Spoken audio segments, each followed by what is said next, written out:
Hello everybody, PsyStarcraft here with another Starbow commentary. This is going to be game number 1 between Ryuong and Impact. The first game you saw on my channel was actually game number 2, so currently Impact is down 0-1. I'm just doing the games a little bit out of order, but we'll see if this game can, even it out.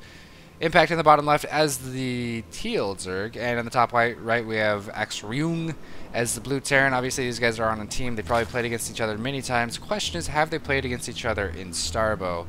I don't know. I kind of don't think so, especially seeing the play from Impact last game. So this is actually game number 1. So remember, this might be the first. I don't know what I'm saying. I don't really know what I'm saying. We'll see if he does the same thing, which was basically kind of a all-in, just mass Ling Muta. Like, what was he expecting to accomplish with that? I really don't know. Interested to see his opener, though. He looks like he's going for a Overlord without any extractor trick, which is kind of strange. There are 9 patches here. It's really weird seeing like 9 patches when they're so close together. You don't really... You think there's like 2 patches. Yeah, there's 2 patches here. But anyway, he's going down for a hatchery first, 12 hatch. Terran's playing pretty normally so far. Nothing too crazy. The map is... I don't know what the map is, but you guys have seen this map before. You don't need me to tell you. Scouting with the drone, so the scout timing is about the same as what I do. And a lot of me casting this is just kind of... I'm just really curious to see what other high-level Zerg players do. But, you know, given the first game, the results of the first game, I wouldn't even say that Impact is a very high-level player. In Starbow, anyway. I'm sure he's just amazing in Heart of the Swarm, but in Starbow, I don't even know if this guy knows what he's doing. But he is going to be sending out that drone scout to the correct location, which is kind of strange. I wonder why he's scouting cross position, not bottom right first. But he is going to be scouting this command center first, so he basically has 2 options. He can try for, well, a couple options. He can try for some quick tech, take advantage of his opponent's lack of tech. He can try for a quick 3rd hatchery. Obviously, it's pretty common sense since your opponent is expanding so fast. Or he can try for just mass units, like not tech up a lot, but just get like a lot of units. This drone doing some pretty good harassment, able to get 2 SCVs down pretty low. Looks like he actually repaired that. No, I was going to say he repaired the first one, which was going to be unusual, but no. The first one's actually just building a 2nd barracks, so 2 barracks on the way. Meanwhile, Gas and a pool on the way as well. Gas seems a little bit slower than we saw from him last game, and he doesn't know how to float drones, apparently. I'm just talking all kinds of shit against Impact, aren't I? But he has not shown me anything to tell me to not talk shit. He just needs to saturate this gas. I mean, if you're going to get it, you might as well be ready to saturate as early as you can. There goes the 3 drones. He's going to be starting almost assuredly, link speed, maybe see a quicker layer. So I kind of hope Impact wins this game, because if he doesn't win, it doesn't tell me if his build is good or not. Which is kind of frustrating. Like, you want to be like, oh, so he's doing that at this timing, he's doing this at this timing. But then if he loses, all the credibility of, you know, his builds or his playstyle kind of go out the window. But of course you have to compare it to the skills and build orders of Ryuong as well. If Ryuong uses a complete trash build, it definitely opens up to different builds that the Zerg can use to actually win the game. So you basically have to use your own judgment. Is this guy good? Should I follow his gameplay, playstyle, etc.? Probably going to be saving up for a lair right now. 150. Ling's moving in, trying to get some damage on these SCVs, on this SCV, losing 1 of them. No, there starts the lair. Okay, so this looks like a more standard game from Impact. He's still down a little bit on drones. He's going to make up for that soon. No macro hatch, so he's getting a lair without any macro hatch and without any 3rd. So possibly some kind of tech coming out from Impact. We are seeing a reactor in a tech lab and 3 barracks, so some biocentric play once again from Ryuong. And if you guys ever watched Brood War, bio is basically the way to go. We are seeing, for the first time in both games, Impact is now ahead on drones. Well, I think he was ahead on drones. I think it was 26 to 25. Looks like he might take the lead once again. Is it going to happen? 27 harvesters to 27 harvesters. 1 more. Oh my god, he takes the lead! Going for a Hydra Den, trying to time that with the lair.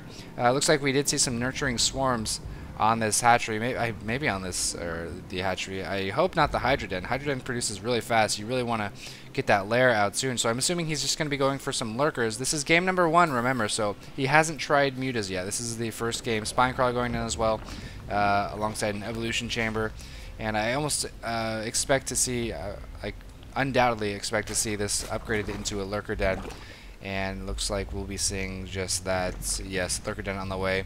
Wouldn't be a bad idea to send up your queen for a nurturing swarm on the Lurker Den. Looks like we've got some bio swarming out. We have 2 tech labs. We've got stim and increased range, so I wouldn't be surprised to see Ryuong move out with a bio timing once these 2 upgrades finish. Some Hydras on the way, +1 armor, and I kind of like +1 armor because it's pretty powerful against Marines, which do small damage in fast amount attacks. And you know, Lurkers, they get the damage done whether they have upgrades or not, so you might as well try to keep them up alive as long as you can. So I really do like this +1 armor.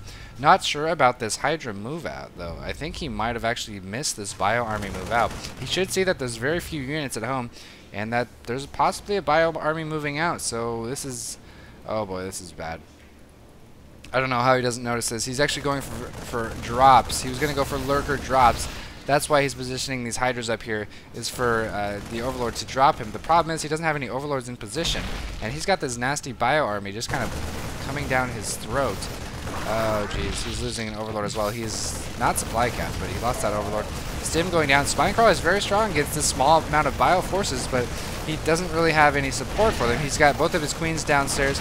He needs to enrage. He needs to enrage these queens. No, what are you doing? Oh my goodness. Able to save that fire bat, which is pretty good, but all of his lings are dead. This queen is going who the hell knows where.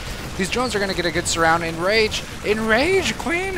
What are you... finally gets the enrage off. Shooting at the medics, and these drones able to take down the Marines, but the damage has been done. Well, I guess it's only 5 worker kills, but 25 to 40 harvesters now. Now remember, these bases are pretty well saturated. They're oversaturated, I must say.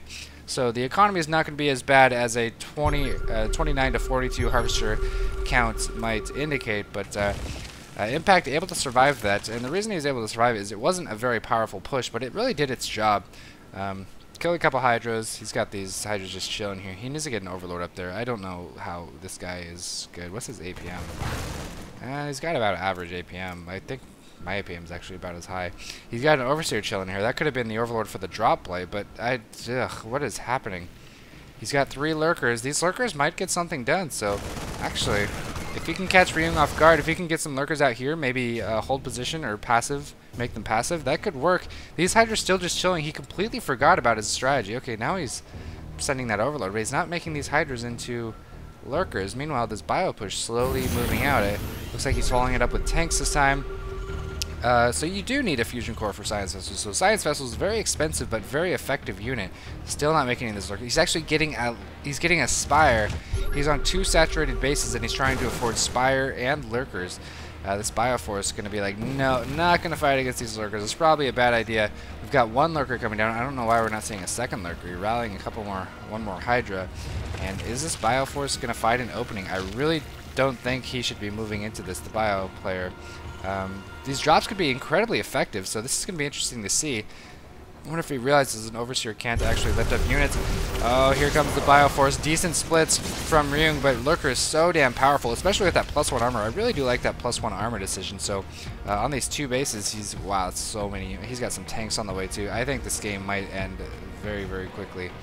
Looks like he's only going to be dropping 1 of these Lurkers. Not, oh my goodness, what is happening with this Lurker? Looking for a 3rd base, but there is no 3rd base. He can't shoot up from there. Oh, he's going to go for another drop, but these tanks are out. Ryuong reacting really nicely, actually producing those tanks once he realizes, okay, Lurkers are in play, I'm going to need these tanks. Tanks have 7 range, Lurkers only have 6 range, so he does outrange them. Do we have any drops happening? Yes, we do have 1 Lurker drop, 2 Lurker drops. Okay, this is going to be pretty cool. I'm going to actually back up a little bit because I kind of missed that engagement. This is going to be cool. If Impact can survive this and do lots of damage with these drops, he might be fine, but there is Siege mode, and obviously Siege mode is a little bit better. Oh my god, he's moving out into these Lurkers, trying to distract the Terran player while he does drops in the main. You can see the Overlords on the minimap. Not a whole lot happening there.